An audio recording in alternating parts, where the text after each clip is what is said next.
Hey, what's up, everybody? You tuned in to another episode of Strategic Moves. I'm your host, Kenn Dowell. This is a place where we bring art, culture, politics, and business all together, and we do it every Sunday right here on this channel. But when I'm not shooting this podcast, I am the owner of Strategic Resources, where we specialize in political campaigns, government, and public relations work. We've been doing it in this city for over 25 years. Met some interesting people along the way, and I want to make your move a strategic move. And this program gives me an opportunity to bring some of the people I met on. We sit back, we talk about some of our experiences, and hopefully it's something that you will get out of it that'll help you in your business or personal life. So if that's something that you think that you're interested in, all I need you to do is hit the like button, hit the notification bell as well, so that you will know the next time this program is coming out. So today, we got a special guest in the house. He's somebody that I know for quite a while. He stays under the radar. Every once in a while, he pops his head out and you say, oh, okay, there he is. And he popped his head out and mucked up and became a state representative just like that. Nobody was expecting it. And lo and behold, he ran and he got the seat. Check that out. He's going to tell us all about that. But before we get going into that, we want to give a shout out to the best podcast producer in the city of Cleveland. What's up, DJ True? What's up, Ken? How's it going? Every day is a holiday. Every day is a Every holiday. day's a holiday. Every day is a holiday. And the day's a good day. It's a beautiful I need to day be in outside. your holiday world. Oh, man. Yeah, it's a beautiful day outside today. And things are doing well. I'm not feeling the greatest. It's been like that for a while. So I'm thinking it's becoming my new normal for a little bit. So I'm getting with that. And other than that, everything is everything. Everything is everything. Yeah. Well, Nothing going on this weekend? yeah. Joe and Tamia is coming in town. Oh, okay. And so I may or may not go, but I like both of them. Tamia is a great artist. Joe's a great artist. Mm-hmm. I worked with him like a while ago in the 90s. Okay. Oh, he was hot back then. Yeah. But all these 90s artists they back hotter than ever. Mm-hmm. And then Tamia, I don't know if she knows, but she's hot just because her song has a real big popular line dance in Cleveland. Mm-hmm. Mm-hmm. So that gave her a lot of, at least in Cleveland, gave her a big push. So yeah, that song come on, they're gonna have to move all the chairs out. I know, like, what they gonna do when she does that song? Because they're gonna be line dancing like a little bitty spot in that place, the whole place. Why? Because everybody gonna be up trying to line dance in their little chairs, stumbling over each other. Oh yeah, that's we're gonna see how that works out. Mm-hmm. She should bring some people up on stage with her. Yeah, they'll probably be there. I'm sure. I'm sure if she don't know the dance, it's national by now. She should. So yeah, I imagine they're gonna. I might have to send a line dance instructor over there, get her ready for her own show. It wouldn't hurt. Yeah. Keep some local dollars here. I might hit her in her DM. Do you know you coming to Cleveland? Yeah, we got a whole dance. We got a whole Tamia line dance. Exactly. Out here. That's about it for this weekend. Hopefully, man, let us know how it go. I don't plan to do nothing. Just getting ready for our big event we got coming. We got our big kickoff we're going to be doing in the next few weeks with Terrence Upchurch and Congresswoman Brown to amplify the African-American male vote. Trying to get more African-American males to vote this election cycle. So we're going to be working on that. So looking forward and going to continue to pound that and look forward. And if you haven't heard about it and you need to hear about it, please go to joinvfbf.org and hit the registration button and register for the website where you can get information about what we're going to be planning to do this year to amplify the African-American vote, as well as go there and register. If you hadn't RSVP for the big party we're going to have or kickoff on the 22nd of February, please RSVP for that. So without further ado, man, let's get this thing going. I got one of the state representative in the house. They busy people, so we don't want to take up his time. We got legislation to be passing. I appreciate that. So let's get going. So without further ado, I would like to welcome everybody. He is the state representative for District 18 here in Cleveland, Ohio, as none other than Mr. Darnell Brewer. Welcome. Thank you for the opportunity. I appreciate it. This is a program. Every time I see you, be like, man, what's up? And I'll be like, you know what? I feel part of the club now. I appreciate it. And you should be. When I told people you were coming on, I was like, yeah. I said, you can't never really say nothing bad about Darnell. He's been around for a while. And I said, and like I said, he pops in and out. Okay, he said something. Then he disappeared for a little bit. I got that during the campaign. I called it the Peter Pan syndrome. Right. People still thought I was this 18-year-old Right. activist. They're like, wait, you grow up? Yeah, you grow up and now you're running for office and carrying on. And then, like I said, you pick and choose the things that you decided that you were going to work with. And so that kept you in the mystique a little bit. So tell us, the way our program go, we always try to get in everybody's business a little bit and all of that. Where are you from? Where you grow up? You're from Cleveland. You grew up here. So give us the skivvy. I grew up from Cleveland, up in Cleveland, down the way. Okay. 84th and Quincy. My mom still resides on 84th and Quincy. Really? Okay. Graduated from Martin Luther King High School. Okay. That's when it was the Unicorns back in 1994. And so, where was that at? On 71st and Huff. Okay. Right on 71st and Huff. Okay. Yeah, that's when it was just a straight high school. Okay. And back then. And so I went to elementary school from Gideon's all the way to St. Adelbert's, and I went to Audubon for middle school. I've been a Clevelander all my life, down the way. I always tell people, not only do I represent my district, but I live my district as well. Okay. And what did you do growing up? Did you go to high school? Did you go to college after that? Or? I went to college, went to Cleveland State. I stayed here with Cleveland State. I got a bachelor in urban studies with a minor in communications, specialization in nonprofit management. Went back to Cleveland State, dropped back in, and went to the law school. But I took the master's of legal studies program. So I took the same classes as attorneys, same one Rep Upchurch are taking. But I didn't get an opportunity to take the bar because with the master's program, you take you do the same classes, but you're graded on different levels. So you had to get your master's? I don't get my master's of legal studies from Cleveland Law School. Yes, Cleveland State Law School now. So how was it growing up over in Quincy back in those days when you was going between high school and college and everything? You see a mass change in the community from when you was a kid to growing up? Very much of a mass change, not just the neighborhood, but the places around the neighborhood as well. Even as I represent that area. As I was running, we're going to talk about politics, but my mom can't vote for me, but the next street over can. Really? Yeah. So she is Rep Upchurch's constituent, but the next side of the street is my district. Okay. So I see it all down there. I see the way that the stores have changed, but you still see some of the landmarks in that area. Caremew, Olivet, the funeral home. You still see that. And then we have the changes of social services that have left the area, the blight of the houses. We don't have as many homeowners as we have in that area. So that's something that we need to work on. So growing up, it was you, your mom, your brothers and sisters? I'm the oldest of four. Okay. So I have two other brothers and sister, and my mom had a host of foster kids that was in the home. So I'm the oldest of everyone. So I have to set an example. I'm a parent. Yes, I did grow up. I have a parent. So I have three children, 3 grandkids, as a matter of fact. And my youngest is 3. Wow, man, you got 3 grandkids? 3 grandkids, yes. Jeez, okay. All right. Now that, I told you, a mystery guy. Nobody knew that. I did not know. Wow, okay. 3 grandkids. Okay. So let's talk about your journey to becoming a state representative. Wow. I know that seat was one that Sandra Williams had held for quite some while, for some time. Yes. And when the seat came available, from my understanding, it was one of those things that nobody kind of wanted to put their feet in the water because they didn't know what was up. But you said, you know what?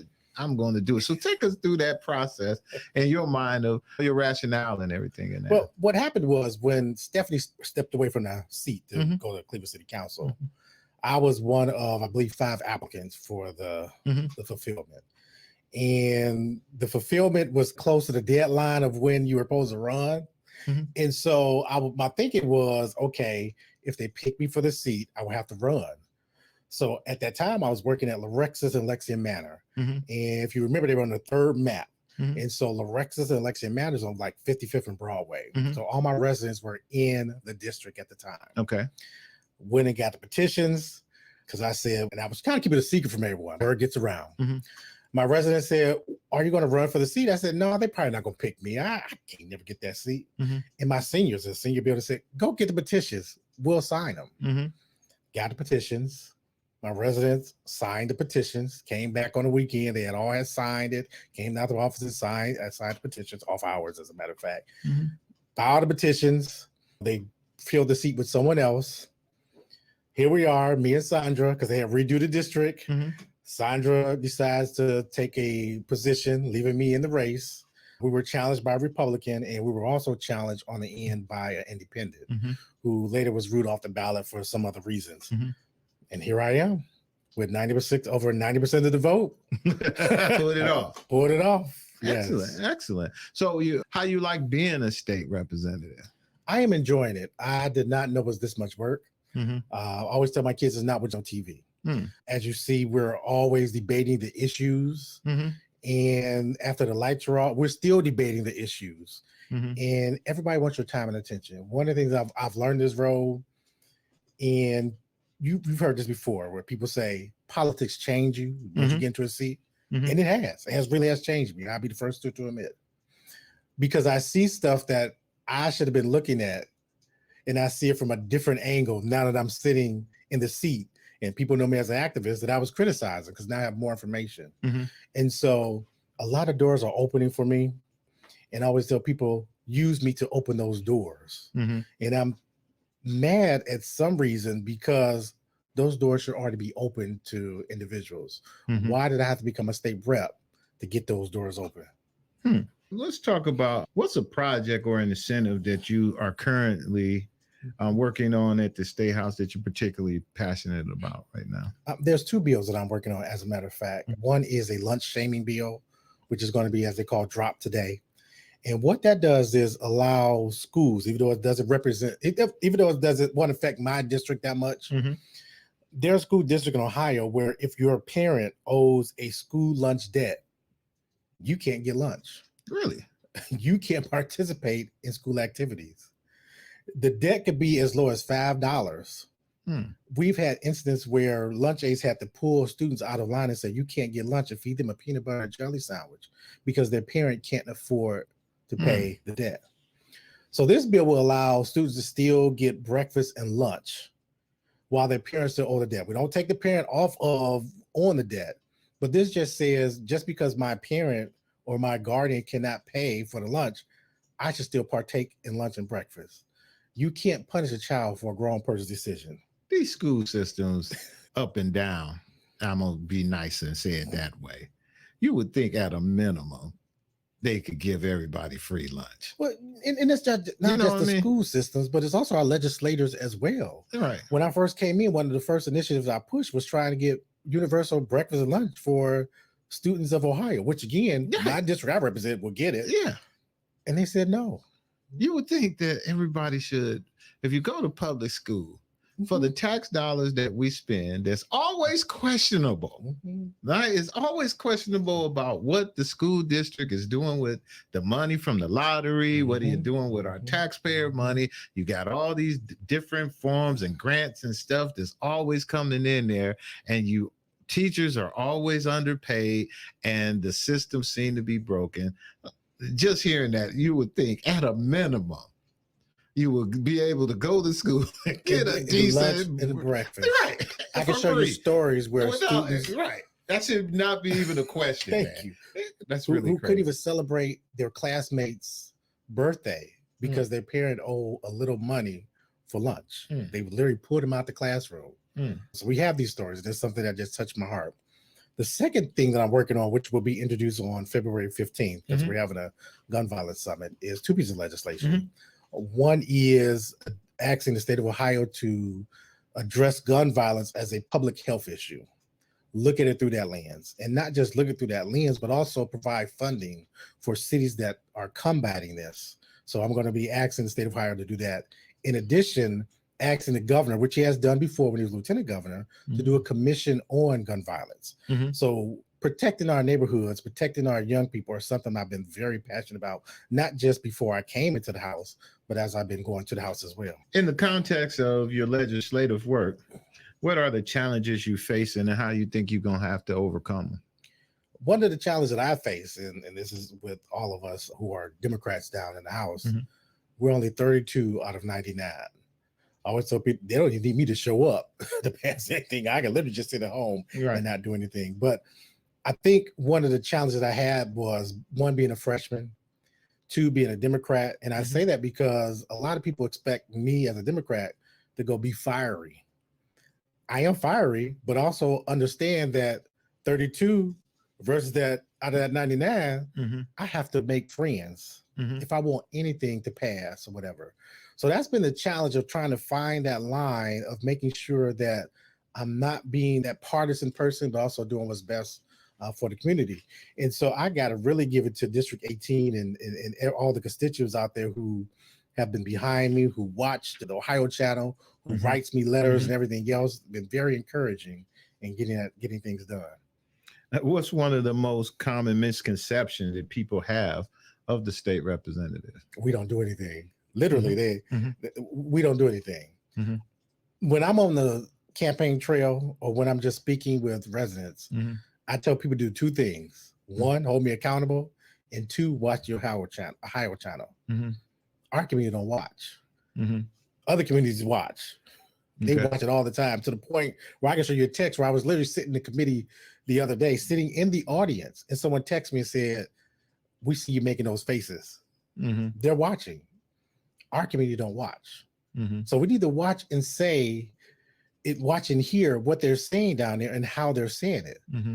They think Cleveland is just this one big playground with all this money flowing everywhere, and we smoking marijuana. We got gun violence everywhere, but there are so many good things that's happening here in our district, in our city. Mm-hmm. And I always tell people, when you come down and you testify before a committee, tell the story, because I'm going to tell the story. Mm-hmm. And so that's just something that I just like to push out to everybody. Watch the Ohio channel and hold me accountable. One of the biggest issues also is the fact that the minority factor of not being able to maybe be able to get the things done that you guys really want to get done. I think that's frustrating in itself. So I think that doesn't make the job as flattering to others, because it's like a hard sell for you guys to get anything done down there. It depends on how you work. Think about Rep. Upchurch just passed a bill to bring over $2 million almost here to Cleveland area. He worked with a Republican on that. Think about Rep. Brent, who also works and bring money to birthing community. So we have to find those lines to how to work with the other side. It can be done, and it has been done. There's perfect examples of it's been done, but getting it done is the challenge, and making sure we're doing it for our community, ensuring there's a value to the other side, and that there's accountability as well. So how you figure, and all right, let's talk about the gun violence that's happening here in your district and other districts up here in Cleveland and across the state, and working with the legislator that wants to keep the guns the way it is, and actually made it even easier for us expanding the gun laws. That's the examples, I think, where people find the frustration in trying to. So how do you guys plan on, or is there any plans on how do you deal with those folks down there to try to balance that out so that you can get stuff done? It seems like it's so far extreme on one side. I'll speak for me. If you ever heard, me and Rep. Upchurch have the bill now to ask city to expand gun laws to allow cities to make their own gun laws. Home rule. They argue home rule. And I always use the example that a dog has more rights than me in my community when it comes to gun laws. I tell them I'm a supporter of the Second Amendment. My goal is not to take a gun from any lawfully abiding, rightfully citizen in the state of Ohio. That's not my goal. My goal is to make communities safe, whether it be safe storage, whether it be training, whether it be getting it out of the hands of those who don't have it. One thing that we don't do in our community, again, we don't value and train our young people how to use, hold, respect guns, versus someone in a rural community who has a large area. They have this space. They teach their kids how to respect the gun, when to use it, how to hold it, things of that nature. We don't do that in our community. And that's something that we need to do. And when I talk about the difference, and I see the difference between rural communities, they have the next houses is almost 5 or 10 miles away. Here in the urban areas, in suburban areas, we're right on top of each other. So it's different for us.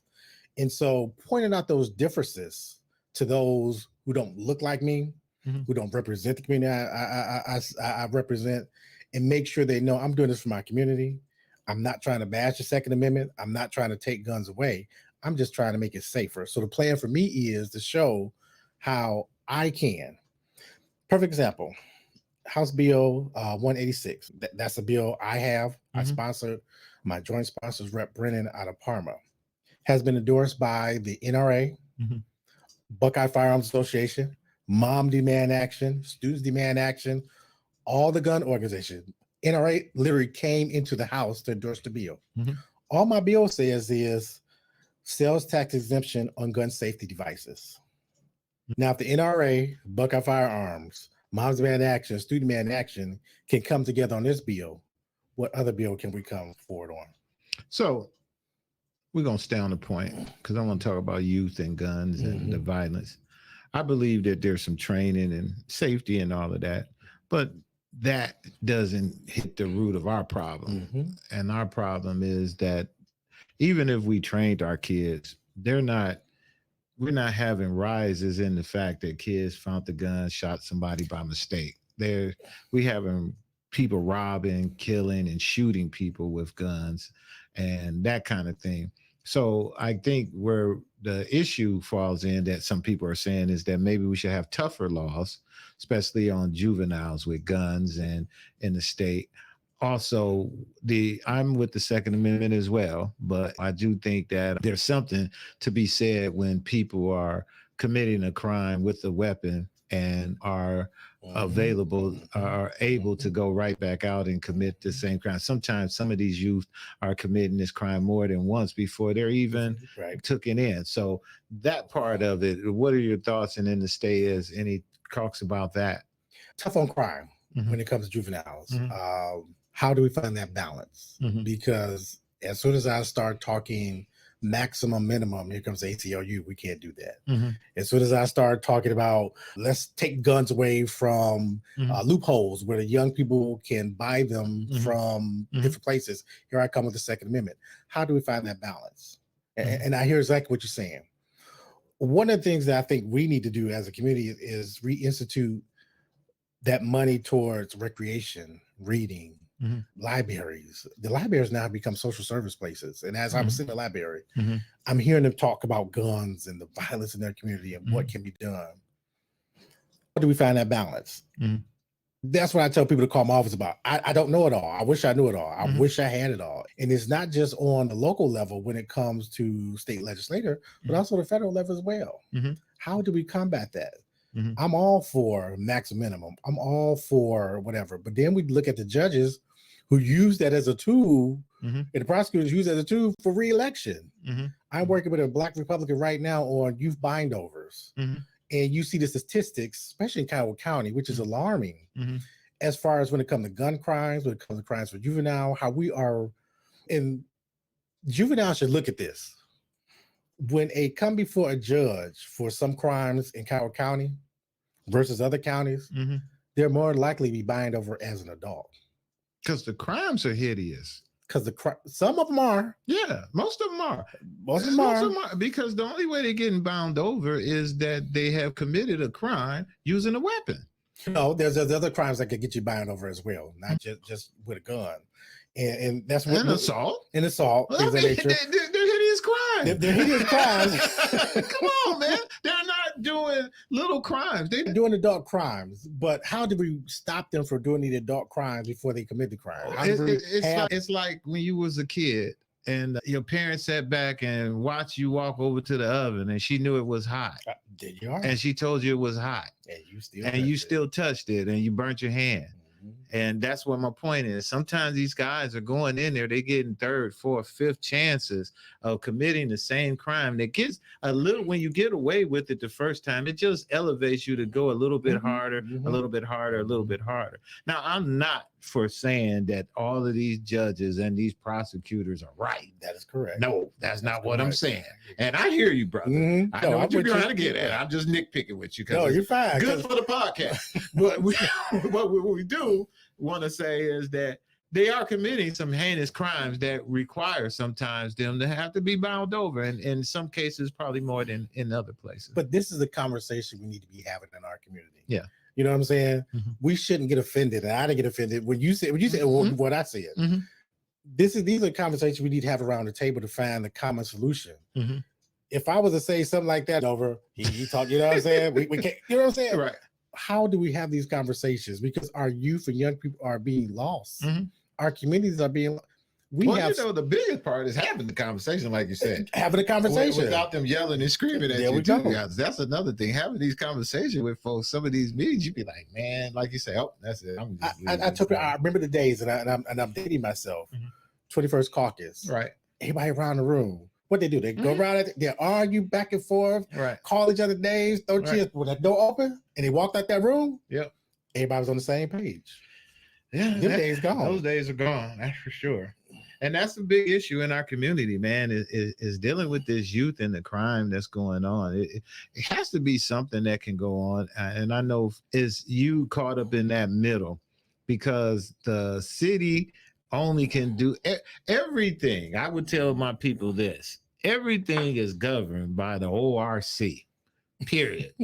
Now, when the city, everything it runs and its stuff, when it needs to make a decision, it refers to the ORC. When the county gets ready to do something, it refers to the ORC. So everything stops at the state. So that's what we're talking about, and making these laws and changing some of the rules to empower the cities and that kind of thing is one of the things that is important. And so let's go on to this with you guys and the governor had took money from the cities at one point that was able to allow the cities to be able to do some of the things that they had to pay. Any talks of being able to get any of those funds back? Once again, when I first came in, one of my first amendments was trying to get money for violence prevention programs in these communities. And that's what's also going to be done for this public health issue. When we think about the money, it goes to that community. So the money that Cleveland got goes to Cleveland. I represent Garfield and Maple. You think Cleveland gonna share that money with Garfield and Maple? I always give this analogy. Broadway runs across Garfield, Maple, and Cleveland. When a person is committing a crime, they don't say, oh, let me stop at Garfield. Oh, let me stop at Maple. Oh, let me stop at Cleveland. We have to start having a collaborative effort. They know that Cleveland is not talking to Maple. Maple and Garfield are very like the sister city. You know what I'm saying? They know we're not collaborating. So they get able to commit one crime in Cleveland and go straight to another because they've outsmarted us. And so how do we get these people at the table to say, we need to outsmart them? They know the game. These young people know the game. They know what cities to go into, what cities not to go into. We just ain't figured out how we as adults, like you said, need to sit around this table and work together, even when it comes to funding. Just because it comes to your community, find a way to share with all the communities because it would benefit your community. I don't think a person would say, hey, let me stop going to Cleveland. Let me stop going to Garfield or Maple or Bedford Heights, which we added to my district next year. We have to find a way to get them all at the table together and find a way to share that money. Wasn't that what they were doing? Yeah, that's what some communities were doing. The smart communities were. You know what I'm saying? But when you think about some of the cities, they kept it for themselves within the confines of their own city. They didn't look at it as this would be a pot of money that would help my outer ring cities as well. So the outer rings wasn't getting it. It's just they got some, but not as much. I see what you're saying. A little more collaboration would have probably helped spread more resources. Yes. Looking towards the future, what is the one area in the policy you believe needs paying more attention towards? Right now, HB2, which was the marijuana issue, that's something we definitely need to be looking at. It was passed, it became law, but as we know, our legislation, they always gonna find a way to mess things up or put their hands in it. So we need to be vigilant amongst that and make sure people like you and me, I always say this, people like you and me, the people I represent in my community, have a part of that as well, and that we don't remove them from the table. There's other things we need to look at, like I said, the breakfast and lunch issue, the gun violence issue. There are so many issues. Diversity, equity, inclusion. Anything that deals with diversity, equity, inclusion, the Republicans down there are trying to take it out, no matter what it is. Even the ones that look like me, there's Black Republicans, they're standing behind things. Rights for individuals. There's so many things we got to hold the line on that I need everybody to be a part of. So there's so much we can focus on. What are some of the key effective collaborations across party lines, you think? One of the things is, like I said, when we have those fights down at the Statehouse, it still behooves me how after the cameras are over, we're back to how you doing? You know what I'm saying? How was your weekend? How was your day? You know what I'm saying? So I still got to be mindful. Once again, I'm 32 out of 99. In order to get some passed, I still need them to help me. So that collaboration there to making sure that I'm not this, and you know how it was in the days, vigilant. I would be the activist. And that's why I say I've changed, because I'm looking at it from a different point of view. How can I still be the activist and stand where I want with my Black Lives Matter pin, which I wear all the time in the house, and they know where I stand, but still let them know that I can work with you on some issues. So let's take that for understand on that point. Then what piece of legislation, because you've heard a lot of legislation from a lot of different people, you heard a lot of get shut down and everything. So taking all of that, and even what piece of legislation you believe will have the most lasting impact for Ohio, and whether they're trying to pass it or you be like, man, if y'all just pass this would, and everybody in the place know, man, we could really change and make an impact, but it just won't happen because what? I'm a freshman and I'm learning that you have to introduce pieces of legislation 4 or 5. Look, Rep. Brent has the Crown Act, which she has introduced, I think, ever since she's been there. And all it is just saying no hair discrimination. And this time she even has a Republican on it with her. It's like, why haven't you passed that? Right. What are we scared of? Crown Act is one that should and could be passed. There are so many pieces of legislation out. Free breakfast and lunches for students in Ohio. That could be passed. What are we waiting for? It's all about politics. So those are just 2 examples that I can think of off the top of my head. There's trust me, many more. Many. All right, let me see here. All right, how do you approach the balance between the district needs, state needs, and the priorities of the legislation? I'm usually down there Tuesday, Wednesday, some Thursdays. And all those other days I'm out in the community. Like when I leave here, I'm going to Maple Heights for a grand opening for Flavor Catering. One of the council people, Maple Heights, his wife is opening up a restaurant. I'm always in the community. I'm always active. I don't want people to say, I only see you when it's time to run. For legislators, it's almost like that because we sit 1 year and the next year we have to run. So it seems like I'm only coming to you when it's time to run. I don't want people to say that about me. So I'm always trying to be active, and I'm always trying to still be that activist in the community. I want to educate my community about what's going on. I want them to watch the Ohio channel and see what I'm doing. I want them to hold me accountable. I tell you all the time, my phone should be ringing off the hook. Some of the best legislation that has passed and been forward has been coming by individuals who just sat with a legislator and just talked about it. I'm getting calls now about an issue right now. The young man who got 30 days for killing the young lady. The judge gave the young man 30 days, vehicular homicide. Once I did some research on the issue, that's something that could be changed on a state level because vehicular homicide, the one he pled to, the highest is a misdemeanor. 30, well, I think 90 days up to 90 days and 1 to 5 years of life suspension. How do we change that? We have a family who's grieving because their daughter lost her life because this man in a Bentley did over 100 miles an hour flying down the highway. Wow. Killed this young lady. And so now she leaves behind 2 children. He only get 30 days in jail. Wow. It was up to the judge's discretion, it ain't more, just whatever. But how do we change that? And it won't bring back her life. But it goes back to what we need to change these laws to discourage people from doing it. Yeah, that's the major part of that, man, is trying to get people to really do what they're supposed to do, maybe the first time. And I'm not saying we have to be really throw everybody in jail. That's not the answer. What I'm saying is, but I think some of these guys are the accidents from the stolen cars and the fleeing, walking into the stores now and just grabbing stuff out and just literally walk out the door. And what's really crazy is that you watch a whole bunch of people sit there and watch you do it. I watched a video the other day where a dude walked in a cell phone store, man. They said he took 4 or 5 laptops and 50-something phones, and he actually was just snatching them because they secured to the thing. So he's snatching them. But I'm looking at all the people in there, and I'm like, so all of y'all gonna just let this dude come in here and just take it all out, which it ain't your stuff and it ain't worth us getting involved in. It ain't worth you losing your life. I get all of that. But I'm really like, y'all really gonna let this dude just walk in here and just snatch all of this stuff out of here and walk out the door? and exactly what he did. And you know what? When he walked out the door, it was a police car in the front. In this video, it was a police car. He walked right past the police car. I don't know where the police was at, but it was damn sure police right in the front of it. So it was crazy. So yeah, we just had a point, man, where that's becoming the new normal of things. And I think that just makes it for a scary environment, especially if we don't do nothing about it. How do we deter it is the question. And the second part of that is when the store leaves the neighborhood, think of the void that it leaves, the light that it leaves. We're not viewing that. And the third part of that, people to look at, we have people making money off of that. These reality shows show the cameras and videos. We sit there and watch. We become desensitized. Exactly.